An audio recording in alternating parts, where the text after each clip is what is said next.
Hello दोस्तों, कैसे हो तुम सब। मेरा नाम शेख है। उम्र 35 साल की। मगर दिल और जिस्म में अब भी वही जवानी है जो लड़कों को दूर से ही खींच लेती है। मेरी कमर पुतली है मगर गिले भरे भरे। चलते वक्त हल्के हल्के हिलते हैं। आंखें बड़ी बड़ी जो एक बार देखने वाले को भूलने नहीं देती। मैं बेवा हूं। मेरे शौहर 2 साल पहले एक हादसे में चले गए। अब मैं अपने ससुर जी, जिनका नाम हरिशंकर है, उनके साथ रहती हूँ।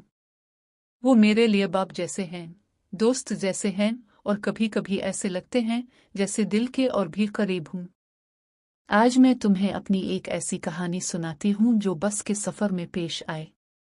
वो दिन था जब हम दोनों में और ससुर जी गांव से शहर जा रहे थे।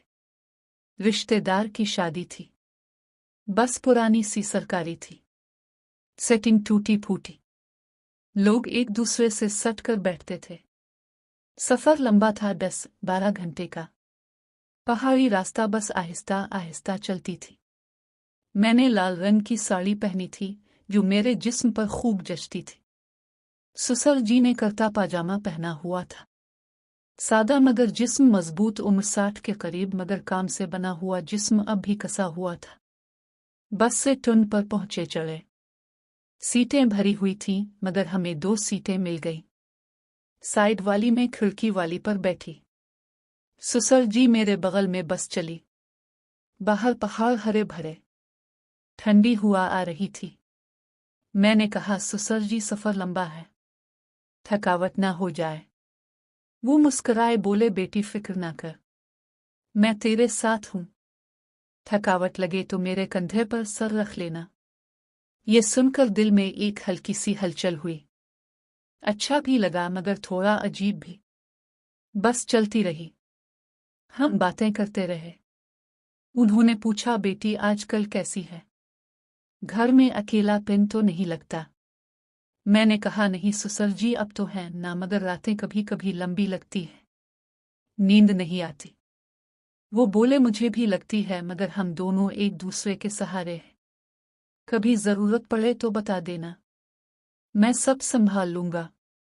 उनकी बात में एक गहराई थी, जैसे वो मेरी हर तकलीफ दूर करना चाहते हो। मैं मुस्कुराई। हाँ ससुर जी, आप ही तो मेरे सब कुछ हो। बस में हिचकोले खा रही थी। मैं इधर उधर हो रही थी। एक बार तो मैं उनकी तरफ झुक गई। मेरा कंधा उनके कंधे से टच हो गया। वो बोले, आराम से बैठ बेटी, अगर जरूरत पड़े तो मेरी गोद में सर रख लेना। मैंने सोचा ये क्या कह रहे हैं, मगर वो हंसकर बोले, अरे मतलब कंधे पर, पांव पर नहीं। मैं हंस पड़ी, मगर दिल में एक अजीब सी गर्मी आ गई। वक्त गुजरता रहा। बस में गर्मी हो गई। मैंने पिलो थोड़ा सिरका लिया। पसीना आ रहा था। ससुर जी ने देखा। बोले, गर्मी लग रही है ना, मैं पंखा चला दूं। बस में पंखा कहा, मगर उन्होंने अपनी कुंभ से हुआ करने लगे। हुआ मेरे चेहरे पर गिले पर लग रही थी। मैंने कहा, ससुर जी आपकी हुआ बहुत अच्छी लग रही है। वो बोले, जानता हूं कैसे आराम देना है। फिर हमने खाने की बातें की। मैंने घर से पराठे लाए थे। उन्होंने कहा, बेटी मुझे खिलाओगी ना, हाथ थक गए हैं। मैंने हंसकर एक पराठा उनके मुंह में डाला। वो चबाते हुए बोले, वाह तेरे हाथों का जायका अलग है। शाम हो गई। बस में अंधेरा हो गया। लाइट्स जल गई। ससुर जी ने कहा, अगर नींद आए तो सो जा, मैं जागता रहूंगा। मैंने कहा, नहीं ससुर जी, आप अपनी जिंदगी की कुछ बातें सुनाएं। वो बोलने लगे, जवानी की कहानियां, गांव का काम, मेरे शौहर को पालना। मगर बीच बीच में बोलते, बेटी तो मजबूत बन, जिस्म को कसा कर रख। मैंने पूछा, कैसे। वो बोले, रोज वर्जिश कर जैसे मैं करता हूँ, सुबह दौड़ना, शाम को वजन उठाना, लगता था जैसे वो मेरे जिस्म की बात कर रहे हूँ, मगर बात सेहत की थी। बस एक ढाबे पर रुकी, हम नहीं उतरे, कुछ लोग चढ़े, बस भर गई। एक आदमी हमारे पास खड़ा हो गया। ससुर जी ने कहा, बेटी खिड़की की तरफ सरक जा, मैं बीच में बैठता हूँ, कोई तेरे करीब ना आए। उनकी ये ख्याल रखने की बात दिल को छू गई। अब हम करीब थे, मेरी रान उनकी से छू रही थी। मैंने कहा, ससुर जी थोड़ा टाइट हो गया है। वो बोले, हाँ मगर मैं संभाल लूंगा, तो आराम से रह, दबाव लगे तो बता देना। रात हो गई, मैं थक गई। उनके कंधे पर सर रख दिया। वो बोले, आराम से रख बेटी, मैं नहीं हिलूंगा। उनकी सांसें मेरे बालों से लग रही थी। दिल में एक अजीब सी एहसास जाग रहा था। मगर वो बोले, शेख तो जानती है ना, तेरे ससुर होने के नाते मैं तेरी हर जरूरत पूरी करूंगा, चाहे जो भी हो। बात जज्बाती थी मगर दिल में कुछ और भी चल रहा था। बस में सन्नाटा था, ज्यादातर लोग सो रहे थे। ससुर जी ने देखा, बेटी तेरी साड़ी सरक गई है, संभाल ले। पलो नीचे आया था, मैंने ठीक किया। वो बोले, तो इतनी खूबसूरत है जैसे कोई फूल, तेरी हिफाजत करूंगा हमेशा। लगता था जैसे कुछ और कहना चाहते हैं मगर नहीं कहा। फिर उन्होंने कहानी जारी रखी, अपनी शादी की, अकेलापन, सास के जाने की। बोले, अब तू ही मेरा सहारा है और मैं तेरा, हम एक दूसरे को पूरा करते हैं। रात गहरी होती गई, बस में डांसेस लगने लगी। मैंने कहा, ससुर जी डांसेस लग रही है। वो बोले, आ मेरे करीब आ, मैं गर्मी दूंगा। मैं थोड़ा करीब सरकी, उनकी बाँ मेरे कंधे पर आ गई। बोले, ऐसे ही रह, तेरे जिस्म को गर्मी दूंगा। बस ख्याल था जैसे बाप का। हम बातें करते रहे। वो पूछे, बेटी दोबारा शादी के बारे में सोचती है? मैंने कहा, नहीं ससुर जी, अब है न किसी और की जरूरत नहीं। वो बोले, अगर अच्छा लड़का मिला तो मैं खुद करवा दूंगा, मगर अभी तेरी खुशी का ख्याल में ही रखूंगा। बस एक ट्रेन पर झटका खाए, मैं उनकी गोद में गिरने वाली थी। उन्होंने पकड़ लिया बाहें कमर पर। बोले, संभल बेटी, फौरन हिट गए। सॉरी अगर गलत लगा। मैंने कहा, नहीं पापा जी, आपका ऐसे संभालना बहुत अच्छा लगा। फिर हम बातें करते रहे। मैंने कहा, नींद आ रही है। वो बोले, सो जा बेटी, मैं जागता रहूंगा। मैं सो गई, वो जागते रहे। सुबह हुई, बस शहर के करीब थी। मैंने कहा, रात अच्छी गुजरी? वो बोले, तेरे साथ वक्त जल्दी बीतता है तो मेरे लिए खास है। हमने बस में ही नाश्ता किया। उन्होंने कहा, फिर से खुला खिलाओगी ना? मैंने खिलाया। वो बोले, तेरे हाथों में जादू है।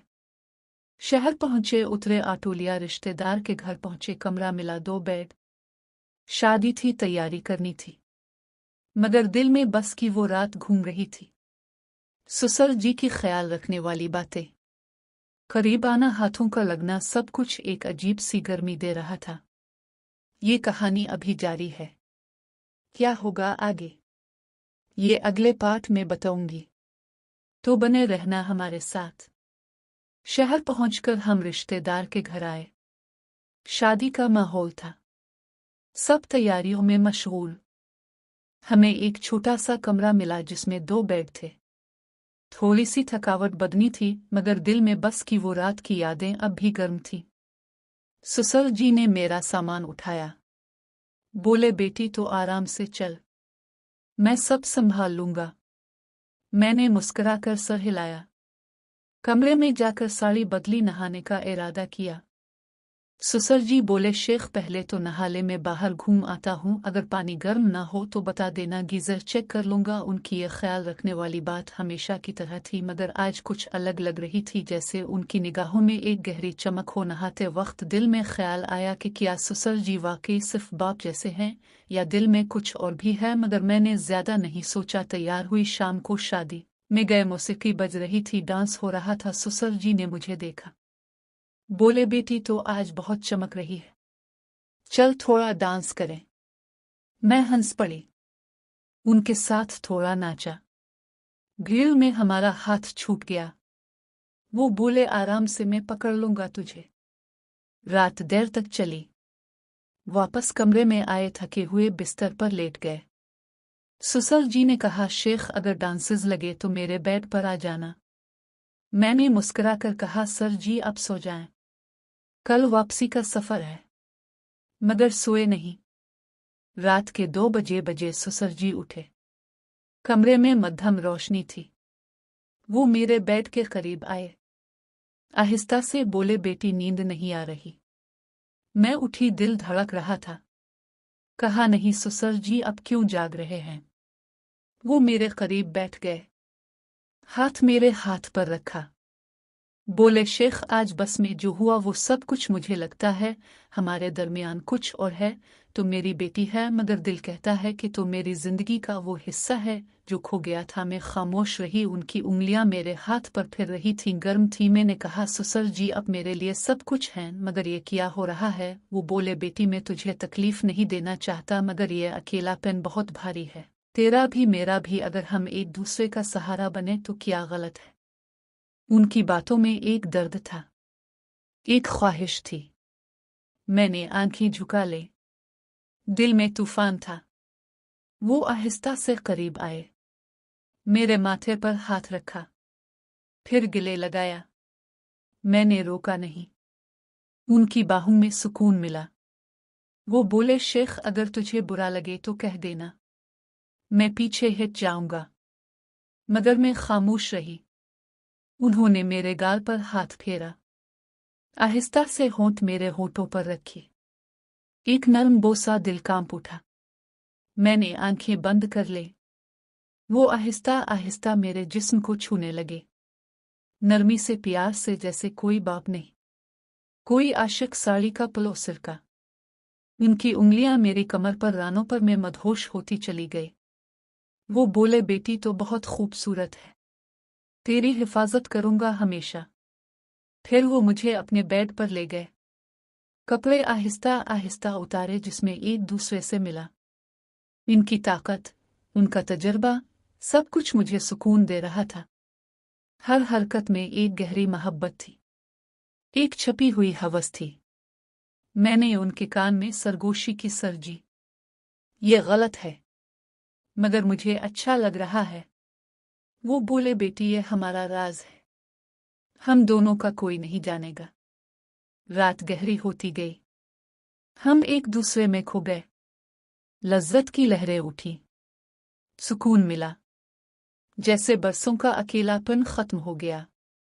सुबह होने से पहले वो बोले, शेख, अब तो मेरी है और मैं तेरा। मैंने उनके सीने पर सर रखा, आंसू निकल आए, खुशी के, शर्म के, सब मिलाकर। वापसी का सफर था। बस में बैठे तो सब नॉर्मल लग रहा था, मगर हमारे दरमियान एक नया बंधन था, एक राज था जो हम दोनों का था। घर पहुंचकर भी वो ख्याल रखते रहे। रातों में चुपके मुलाकातें होती रहीं। उनकी बाहों में सुकून मिला, दिल को चैन मिलाए। कहानी अभी जारी है। क्या होगा आगे? क्या हमारा ये राज रहेगा या कभी खुल जाएगा? ये अगले पार्ट में बताऊंगी, तो बने रहना हमारे साथ। लाइक करो, सब्सक्राइब करो और कमेंट में बताओ कि तुम्हें कैसी लगी ये कहानी।